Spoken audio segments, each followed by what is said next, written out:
how's it going? Welcome back to my channel. It is currently the middle of Friday. I'm on my lunch break. Let's hope that I don't have anything in my teeth because that would be completely embarrassing.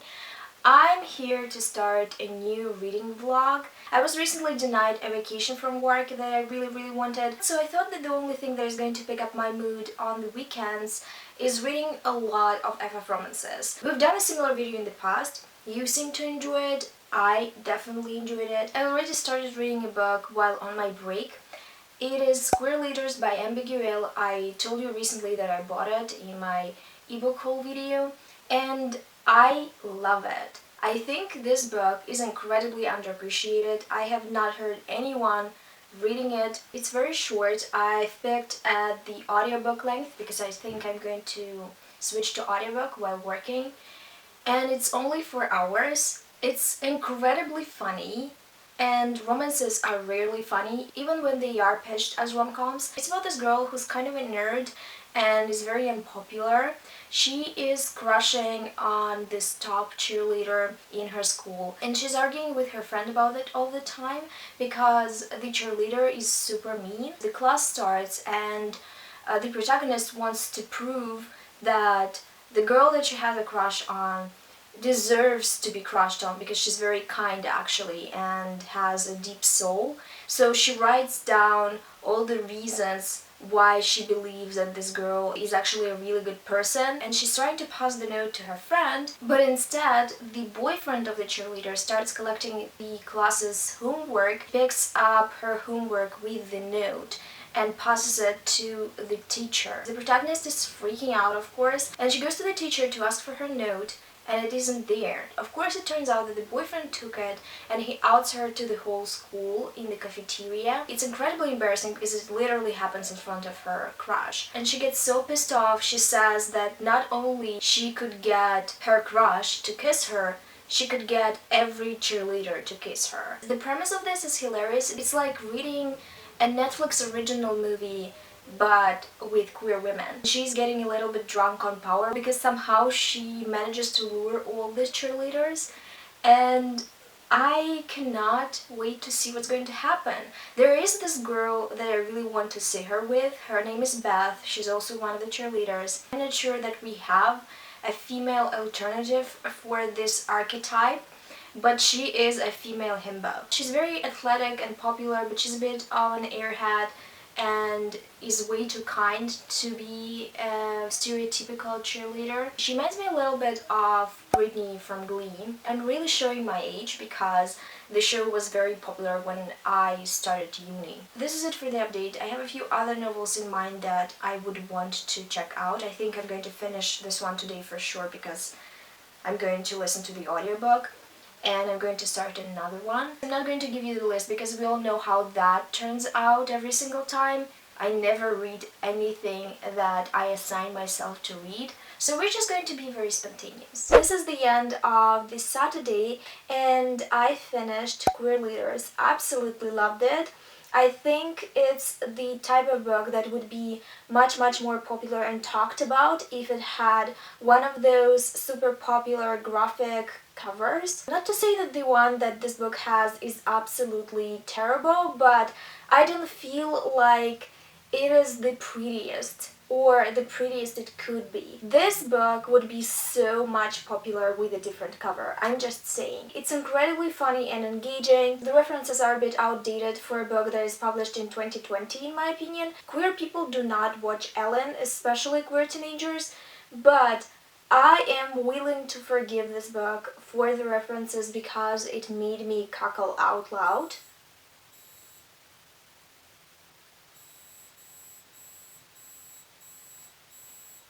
This is the apocalypse, I think. What are you trying to say to me? Should I run? Should I take cover?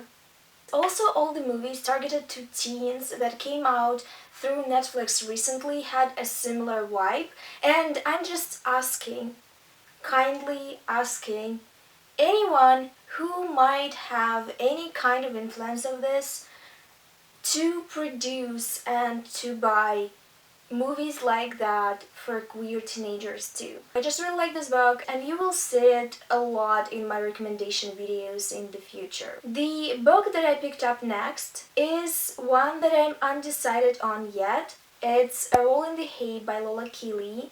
I have not read any books by this author before, but I've seen her books around. I know that she has at least 4. This one enticed me because it is fairly short. It's a 6 hours audiobook, and I was looking through Scribd for some suggestions and literally just stumbled upon it. It has a very cool premise. It's set in a small town, which is always a plus for me because I love small town romances. It follows a woman in her 30s named Tess, who moved to London after uni, but is from Scotland initially. Her girlfriend cheats on her. They also lived together and had a veterinary business. So the protagonist has to start all over, not only in terms of her relationship status, but also in terms of her living situation and her job. Her uni friends offer her to start a veterinary business back home in her small village in Scotland. So she travels back home. She's a little bit disoriented because of the whole thing that happened to her, and in general is not used to the Scottish roads. So she's being very slow, and she gets into an argument with another lady that is aggravated by her driving. They get into a heated argument, both consider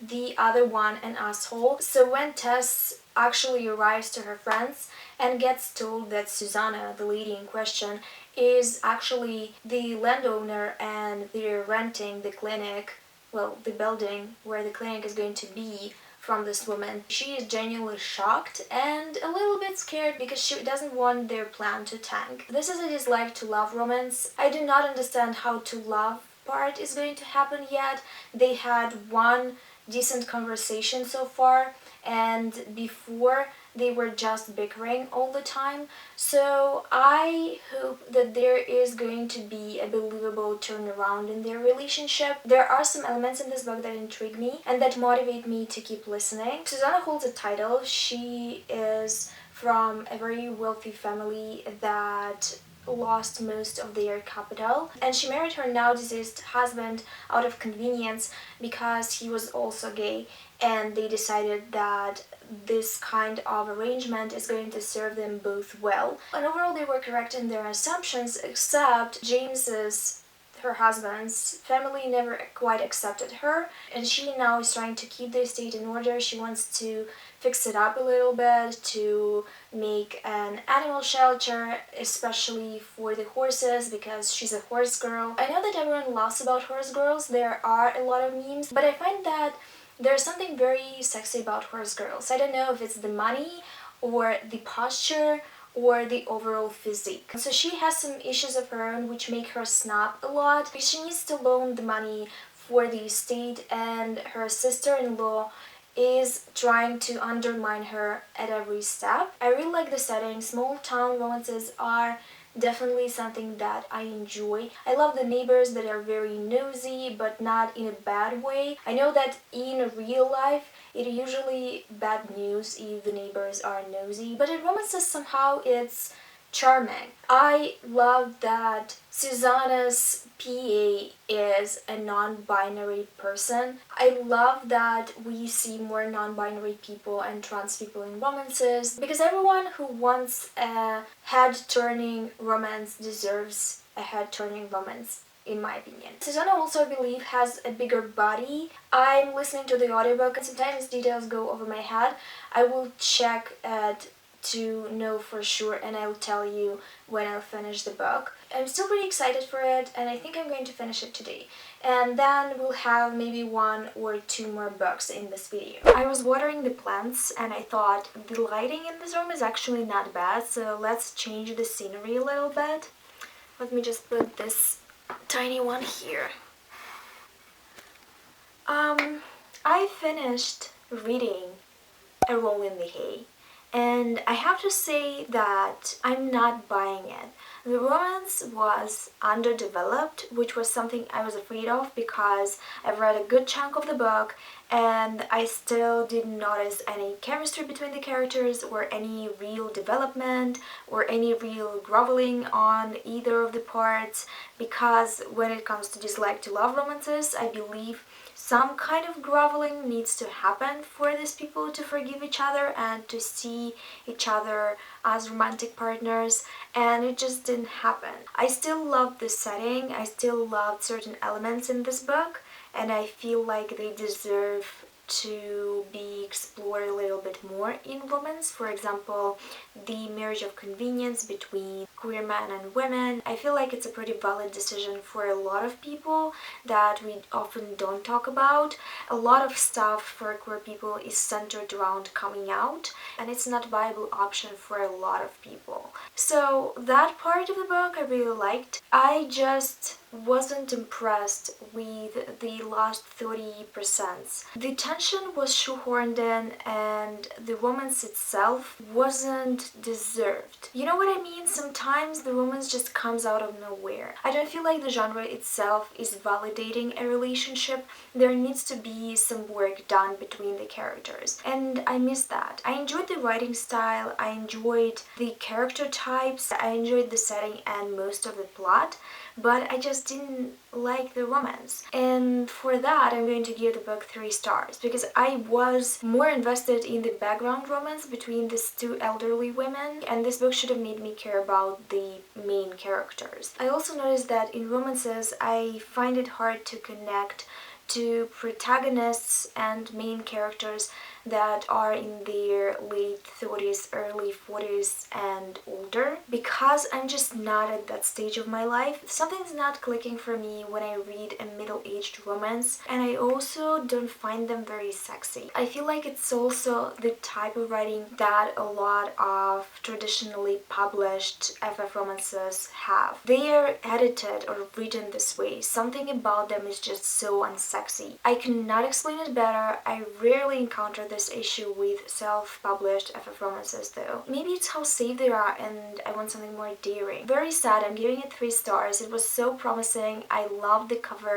I'm going to check out the author's other work because I went on Goodreads to check out if my opinion was unpopular or not. Sometimes I do that. And a lot of people didn't like this book specifically from this author, but loved other books and felt like they were more developed, so I'm not alone in this. Not that I need validation from other people about my book opinions, because I don't. But, you know, it's just nice to know that I'm not being picky or, you know. I have a bunch of other books that I want to check out.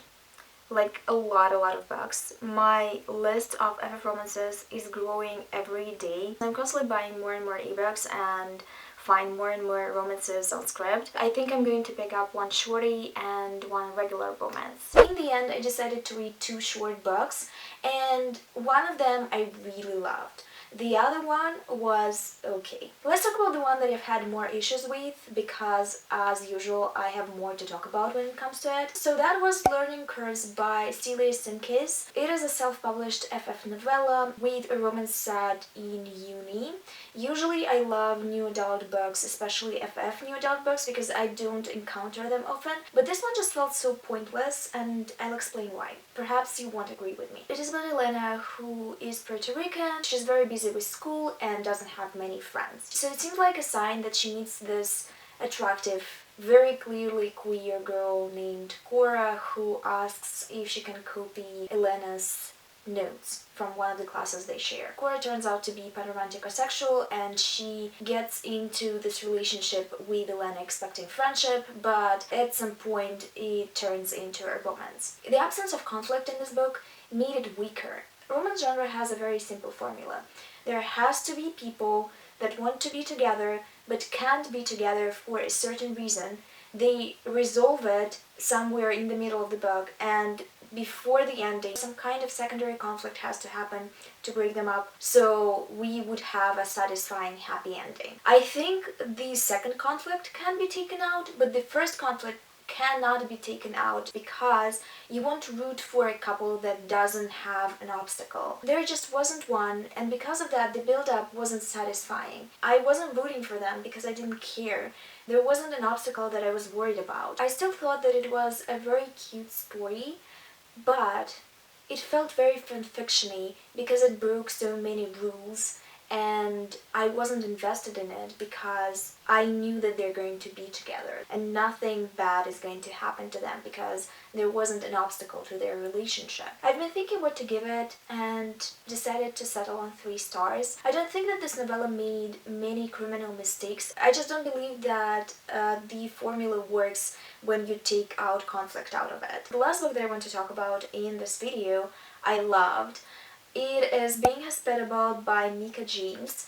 I've seen a couple of people reading it before. I think Mina from Mina Reads read it. I've encountered it a couple of times on Goodreads on my timeline. I wanted to read it for a while too, but I didn't know where to find it, and suddenly I stumbled upon it on Scribd. Scribd always comes through for me. This is a short, smutty novella about Kiki and Charlie. Charlie is the younger sister of Kiki's best friend. Kiki's best friend asked her to host Charlie for a few months because Charlie got an internship very close to Kiki's apartment and she needs somewhere to live. Plus the best friend is very attached to his sister, like in an unhealthy way. He's constantly trying to baby her and she already is a grown woman. He's very suspicious of anyone who's claiming interest in her, and he believes that Charlie is going to be safe and comfortable with Kiki and he doesn't have anything to worry about, but he doesn't take into consideration that Charlie is very attracted to Kiki and has been attracted to her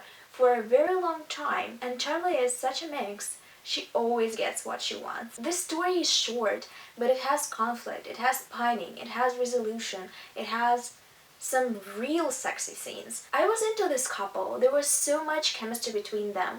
It was very obvious that they were into each other and their personalities fitted each other so well. I absolutely adored this book. I listened to it on audio and at first I felt weird about it being so smutty, but I got used to it pretty quickly. I very much enjoyed Meka James' writing, and if she's going to come out with anything else that is FF, I'm going to pick it up for sure. I highly recommend it, especially if you're looking for something like that, for example, for the next 𝕊𝕆𝕀𝕃, because I believe there has to be one soon. It feels like there has to be one soon. It was very much like swallowing a spoon of cinnamon. I don't know why I made this comparison, but I definitely felt very alive after finishing it. This is the end of the vlog. I hope you liked it. I wanted to achieve more, but I always want to achieve more. And on this note, I think we're done. Thank you for watching this video. If you reach this point and you have nothing to say, because it definitely happens, just leave a pumpkin emoji because it's full. Yeah, I'll see you soon with another video, but until then, bye.